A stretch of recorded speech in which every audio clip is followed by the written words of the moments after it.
What up? First thing I'd like to say before I get the video too started, I'm in my car with the AC on. It is like 100 degrees outside. I apologize if you guys hear any wind noise. It's not my fault. Blame Maryland weather. I can't help it. I wish it wasn't this hot out. I really wanted to sit out in front of my car and film a video, but it is what it is. The second thing is that this is not sponsored. Raceland does not care about me, sadly. I tried to reach out to him once. I'm not sponsored by them. This is just my honest opinion of having Raceland Coilovers for like, I think I've had them for about a year? I actually didn't think about that. I think about a year, and I've put well over 15,000 miles on them. So I think I can kind of speak to the validity of them or otherwise, as I'll get into in the video. First off, it's probably the reason you looked at Racelands to begin with. The competitive pricing, the range of vehicles that they make them for. They're like very obvious in the first what coilover should I buy question. They come up very quickly beside like TN and other companies like that. They're usually in the $500 to $700 price range, and their whole motto behind the company is made by enthusiasts for enthusiasts, which just sounds fantastic to me, that I want someone that appreciates it doing it myself. I did a little research just to figure out like what oddball cars that Raceland makes coilovers for. They make it for a Saab 9.3, which I know one person that had one of those that was kind of stanced, and they make them for Ford Mustangs. They make a very wide variety of suspension for different cars. Need to drink some water actually. Quick break! The second thing I want to talk about with Racelands is the difficulty of install and understanding like how to adjust them once they're installed. Raceland, for me at least, for the 350Z provides a fantastic video on installing them. It wasn't difficult at all to do it. It was much easier than taking out the stock suspension. Putting them back in was a very easy process, and I really enjoyed it. I mean, I can't speak to every single make and model of car, of course, because I've only installed these and Miata ones, but they're pretty easy. They definitely come back in way easier than the stock suspension is going out. These coilovers, in my opinion, are so easy to adjust that you can see in the last video I uploaded, Robert was adjusting his coilovers, lifting his car up before he left, and then lowering it at the show and lifting it again before he went back home. Robert is lowering his coilovers before we go into the show. Yeah, Robert, you're slamming your donkey, dog. This is donkey fitness, bro.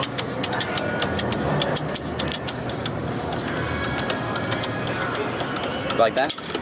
It took him probably 20 minutes. That's why, like, they're pretty good. They're a pretty nice product. My coilovers are a little bit different. I have a 3-ring preload style. He has a 2-ring style, but it's still like the same idea, and it's still a Raceland product. So I think that's very neat that he was able to do that. I didn't want to do that.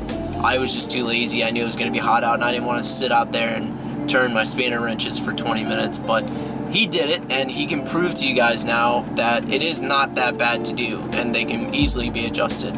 Another big thing that I think people don't point out about them is that for me, they came pre-assembled. Now, if you don't work at a garage and you don't have any mechanic experience or anything like that, when you get just like struts and springs and no top hats, it might be a little bit overwhelming because they don't really say, oh, by the way, you're gonna have to remove your stock spring top hat and your spring might be super compressed and go shooting off somewhere. Like, Racelands come pre-assembled, and there's a video on how to adjust them from Racelands. So I think that's a really neat thing about them. Plus, for me on this car, they have true rear style coilovers.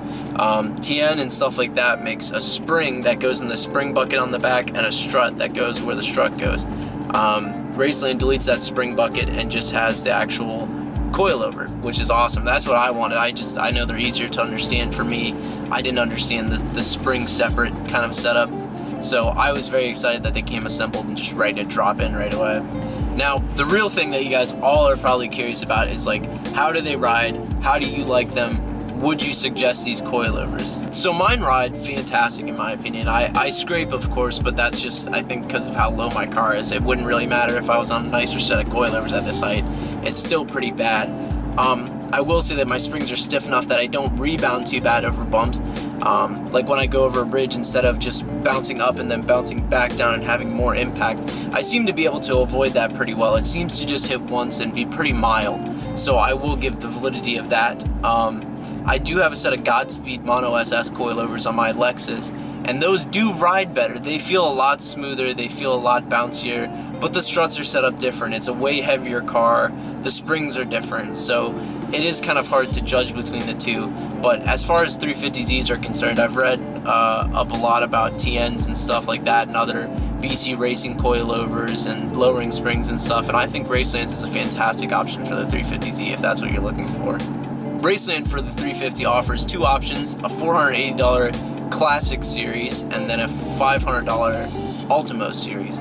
So the differences between them, they change up the springs, they change up the struts a little bit, and they make actually a huge difference to me.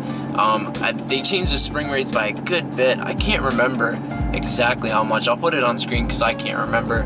But they changed it up a decent bit, and you're allowed to go a full inch lower with the Ultimo Series for extra $30. So I would definitely just make that jump and buy the Ultimo Series because they're not that much more expensive, honestly. One thing that I just touched base on but didn't really clarify, the common misconception between cars is that riding them will be so terrible because they're so low to the ground. And, you know, it is obviously, of course, true that if your car is super low, you will scrape on things that you didn't before or hit potholes a little bit harder, but it's the rebound that'll really catch up to you. And I will say, Robert's very bouncy. On the Miatas, they are very, very bouncy coilovers, and I do not like that one bit, because you hit the bump and then you come back down and smack your undercarriage after your front wheel hits. It's rough. It's not as good on those, but for the 350, it's very smooth for me. Like I said, I hit bridges, it sucks, but I don't rebound, so it's just one hit, and I'm pretty much anticipating it at this point, and I can avoid it for the most part. So I think they ride fantastic, and I've been really happy with them. All in all, if you're looking for a coilover that's like in that price range and rides really well and still gives your car a little bit extra performance and handling, I think Raceland is definitely the option. If you have the money and you want to ball out on some BC extreme lows or something like that, or you're looking to make more of a track build, then I don't think this video is really necessarily for you, because I can't speak to all that stuff. I just wanted my car to go low, look really nice, and have a nice style to it, and I'm very happy with how well Raceland's achieved that. I don't think I would have bought any other coilover, honestly. I'm pretty happy with these for this car. I might eventually upgrade to something fancy like 326 power or something like that, but you get what you pay for kind of thing, and I think for the price range I paid, I'm beyond happy with the product. Also, Raceland now makes air suspension, which is sick. Obviously, it doesn't come with the management or anything you need to actually air up or air down the bags, but they sell the actual bags now only for like a select few cars. But I think that's going to be a very, very big change in the stance community to have bags that are affordable to people. I have videos on that coming up soon, though. I'm going to talk about bagging your car for a decent price and explain a little bit, well, not a little bit, I'm going to explain in as best detail as I possibly can about that when that time comes. But for the most part, you know, things have been good around the channel. We're all hanging out, we're all chilling. Robert and everyone's back to school now, so things are a little bit different. But I'm still going to be putting out videos. Me and Tom and Nathan are all going to be still hanging out, so we look forward to seeing you guys soon. It's almost winter, so I got to find a new project or start doing something exciting to the Lexus or this car. If you watched this far, comment down below and let me know if I should make this 350 into a drift car. It's either that or I sell it, so we'll see. But that's about it for this one, guys. We are hyped on everything right now. We're loving the way the channel's going. We're loving everyone. You know, it's so cool to be able to talk to you guys. I try to reply to every comment, or mostly every comment. I've emailed back and forth with a couple people. If you need anything, just DM me on Instagram. I'm happy to talk all the time. But we'll see you guys in the next one. Peace!